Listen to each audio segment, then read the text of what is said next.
कई दशकों से वीरान पड़ी शिवगढ़ हवेली हिमाचल के घने जंगलों के बीच खड़ी थी।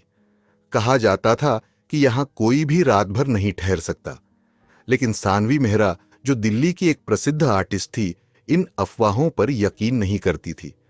वह हमेशा ऐसी जगहों की ओर आकर्षित होती थी जहां एक अजीब सा रहस्य और पुरानी कहानियां बसी होती थीं।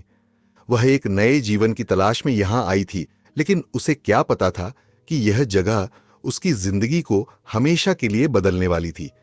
गांव में घुसते ही सानवी को महसूस हुआ कि यह जगह बाकी पहाड़ी कस्बों से अलग थी। हवा में एक अजीब सी नमी थी, जैसे यह कस्बा किसी भारी बोझ के नीचे दबा हो। जब वह होटल में पहुंची तो रिसेप्शन पर बैठे पुराने आदमी पंडित रामनाथ ने उससे पूछा, तुम यहां क्यों आई हो बेटी? मैं कुछ समय यहां रहना चाहती हूं। मैं एक आर्टिस्ट हूं और मुझे शांत जगहों पर काम करना पसंद है। रामनाथ ने धीरे धीरे सिर हिलाया। शांत? ये जगह शांत नहीं है बेटी। ये जगह कभी शांत नहीं थी। मतलब? तुम शिवगढ़ हवेली के बारे में जानती हो? सानवी ने सिर हिलाया। हां, वही पुरानी हवेली ना, जो यहां सालों से बंद पड़ी है। वो हवेली सिर्फ बंद नहीं, श्रापित है। सानवी ने हंसकर टाल दिया। पुरानी जगहों की कहानियां हमेशा रहस्यमयी होती हैं। मैं बस देखना चाहती हूं कि यह जगह कैसी है। पंडित रामनाथ ने उसके हाथ में एक काला धागा रखा।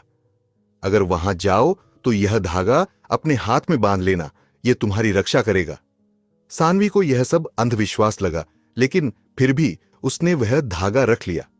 अगली शाम सानवी अपनी स्केचबुक और पेंटिंग का सामान लेकर हवेली की तरफ निकल पड़ी। जब उसने हवेली का गेट खोला तो जंग लगी लोहे की सलाखों की चरमराहट हवा में गूंज उठी। हवेली के अंदर कदम रखते ही ठंडी हवा का झोंका आया। अंदर का माहौल अजीब था। हवा में सड़ चुके गुलाबों की हल्की महक थी। हॉल में लगी पुरानी पेंटिंग्स धूल से ढकी हुई थीं। हर कोने में गहरी खामोशी थी, पर ऐसा लग रहा था कि यह खामोशी कुछ कहने वाली थी। सानवी ने अपनी स्केचबुक खोली और हवेली के दरवाजे की एक स्केच बनाने लगी, लेकिन तभी दरवाजे पर किसी ने दस्तक दी। सानवी ने चौंक कर दरवाजे की तरफ देखा।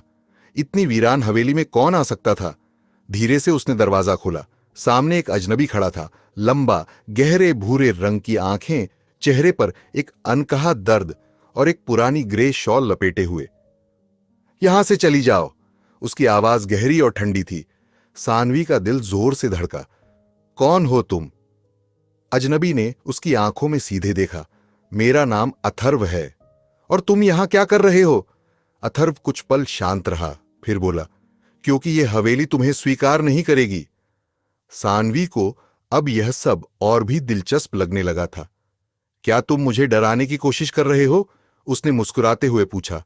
अथर्व ने गहरी सांस ली। मैं बस सच बता रहा हूं। अगर तुम यहां रुकी तो यह हवेली तुम्हें कभी जाने नहीं देगी। लेकिन यह तो बस एक पुराना घर है और मैं भूत प्रेत की कहानियों में विश्वास नहीं करती। अथर्व की आंखों में एक अजीब सा दर्द उभर आया। मैं भी नहीं करता था, जब तक कि मैंने खुद अपनी आंखों से इसे नहीं देखा। सानवी ने चौंक कर पूछा, क्या? अथर्व ने हॉल की तरफ देखा। इस हवेली की दीवारों के पीछे एक अधूरी कहानी छिपी है।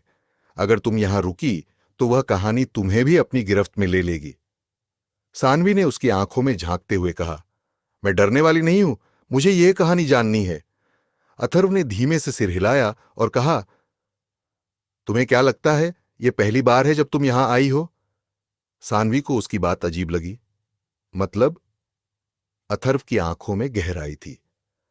हो सकता है यह पहली बार नहीं, बल्कि यह तुम्हारी वापसी हो। तो दोस्तों, यह था श्रापित प्रेम का पहला एपिसोड।